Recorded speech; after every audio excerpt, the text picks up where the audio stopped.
your security clearance private? That is a question that has come out just over the past couple of days in regards to Katie Arrington's security clearance status. Katie Arrington, currently running for Congress in the state of South Carolina. Prior to that, was an official at the Pentagon in a cybersecurity role, had her security clearance revoked at one point to some alleged disclosure of sensitive or classified information to a defense contractor. The status of that is somewhat unknown. I think Ms. Arrington has said her security clearance was not denied. Based on the timeline that I see, that's probably the case.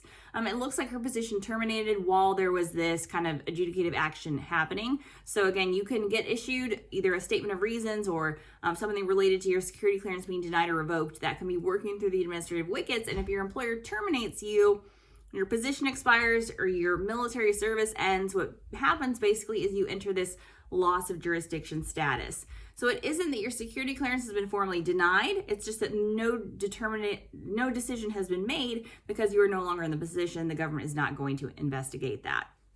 Allegedly, Ms. Arrington has requested her background investigation be a Privacy Act request. That's worth noting too. If you are an individual who is applying for or who has obtained a security clearance, the only person that gets access to that background investigation is you via a Privacy Act request, other than the government adjudicating the decision. So your rival political opponents, news outlets, other individuals can't access that background investigation. That makes a lot of sense. There's a lot of sensitive information disclosed. We all would like to think that our information that we submit to the government in that way is going to be kept private. You may recall Steve Jobs' security clearance background investigation being released at one point. That came under FOIA, which is only possible after an individual has died. So once you die, someone is free to FOIA your security clearance background investigation if they are just dying to know all of the skeletons in your closet. But until that happens, it'd be hard to justify a FOIA Act request for the average clearance individual. But once that happens, it would have to be a FOIA. But for you, the average individual, your information is protected, covered by the Privacy Act, and you submit a Privacy Act request to find out what is in your background investigation. That's good advice for even applicants or individuals who are not going through issues like Ms. Arrington related to security clearance status or what happened. It's always just a general good practice that we say to request a copy of your background investigation via Privacy Act request, simply so you know what is there. If you're separating from service, if you are especially considering a term of maybe leaving the clearance world for a little bit, it's worth knowing what is in that investigation file to make sure you can have an easy or as easy as possible onboarding process, knowing what's in that information.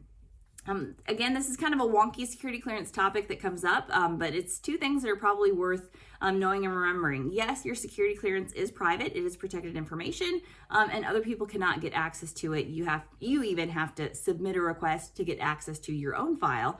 And two, the other piece of it, security clearances that don't go through the whole process of being denied or revoked end up in this wonky loss of jurisdiction status. So I love it when these nerdy clearance topics make it into mainstream news. I haven't seen anybody use the loss of jurisdiction status for Ms. Arrington, but you've heard it here first, folks. Probably not a formal clearance denial or revocation, even though that's just way easier to say and rolls off the tongue. We're probably looking at a security clearance that is in that loss of jurisdiction status. So another contractor, government agency could come along and pick up that clearance. They would just have to work through the adjudicative process to get to a final determination on the issues that were in that file or the issues that came up under a statement of reasons. A lot of folks find themselves in that situation, and if that happens to you, you simply have to find someone else who's willing to sponsor your clearance or pick it back up. But for more on all of these great, amazing security clearance topics, visit us over at clearancejobs.com.